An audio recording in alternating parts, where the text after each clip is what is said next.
What a sad consolation prize this is. This dude literally incited an insurrection. I don't give a fuck what you tell me. Every court that it's been brought to, the Colorado Appeals Court, they all ruled that it was an insurrection. Even the Supreme Court, when it was brought up to the Supreme Court, they didn't make a ruling that Donald Trump didn't incite an insurrection. They ruled that Donald Trump was allowed to be on Colorado's ballot because no one state had the authority to bar a candidate from being on the ballot. Like, that was what the ruling was. And then they went the extra fucking step further to say that in order for Donald Trump to be considered an insurrectionist, he needed to be considered one legally by Congress. Are you fucking kidding me? That's literally what, in order for Obama to be considered a citizen, he has to be considered a citizen legally by Congress. That's not how the fucking Constitution works. It's self-executing. That's the whole point of the document. Whatever, that's besides the point. Fuck the Supreme Court. Even outside of insurrectionists, the Constitution also clearly states those sympathetic to an insurrectionist, which I would say him advocating for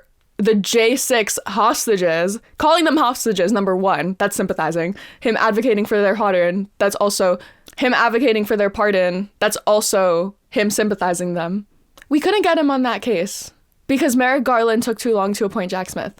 We couldn't get him on his classified documents because Eileen Cannon decided for some reason, all of a sudden, special counsel was no longer constitutional besides years upon years upon years of precedent. The one case that we could get him on, the one case that was actually able to be brought to court, District Attorney Alvin Bragg argued beautifully, was the 34 counts of felony charges for his secret documents used for a hush money payment after he had sex with Stormy Daniels, which I understand is not the most egregious crime. And I understand that there's a lot of all of these technicalities that Magadonians like to point to about the statute of limitations for this and whether or not she's lying and her credibility and whether or not even have to begin with because he maintains that I did not have sex with the porn star.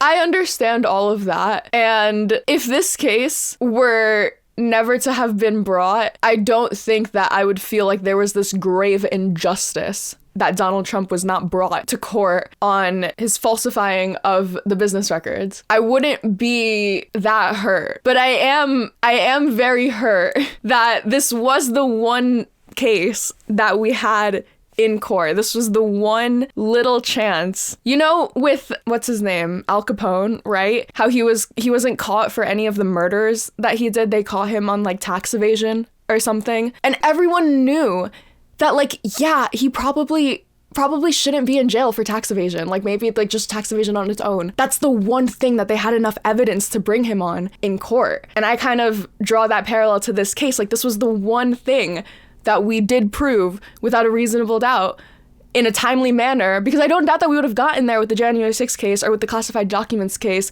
if we had enough time to go through the appeals process and to have it done correctly, not just dismissed because he's being elected as the president. This was the one case. And so Donald Trump being sentenced to unconditional discharge, which is like usually the lowest crime or the lowest sentence for a felony, is no supervision probation, which is basically like you did this crime, basically don't get in trouble again, don't do anything sketch again. But that wouldn't even be applicable to Donald Trump, which is why they didn't go that route, because he's going to be elected the incoming president and he has presidential immunity. So they did unconditional discharge, which is just even more like, give it to me hard. Like they're just, oh my god, these fucking cucks, holy shit. You could have given him a fine or anything, something that's like somewhat symbolic.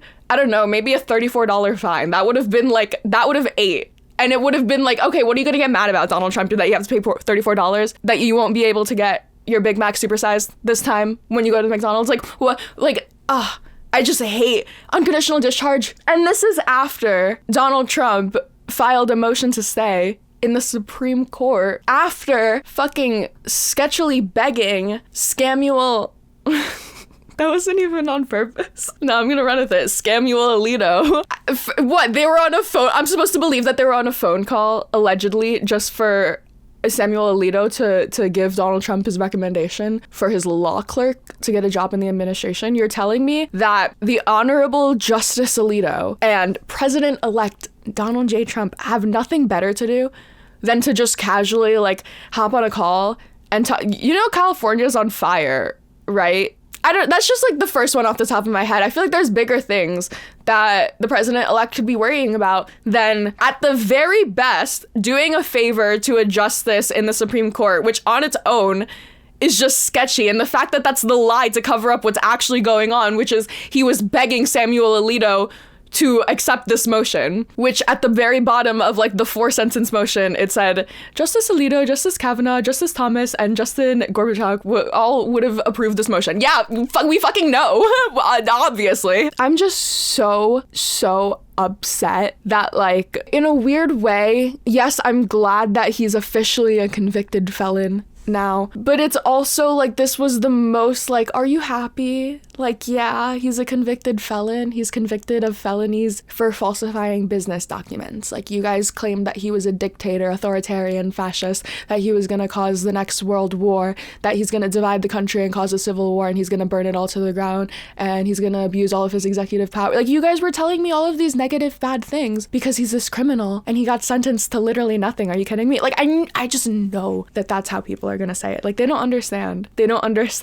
I think part of it is also, I've been watching these cases very closely for like the past like over a year now, and it's like a movie, it's like a drama. I'm so emotionally involved in them. And for this to be the conclusion, and more than that, for everyone, it's basically the equivalent of like watching a really, really good, long, dramatic series with a shit ending, and then everyone on Twitter go and just watching little clips and highlights, not really understanding the whole movie, and being like, yo, that ending was exactly what we fucking needed. That was revolutionary. And like, everyone that watched the whole series is just like, hello, what the fuck is going on? As always, Elon Musk is to blame for everything.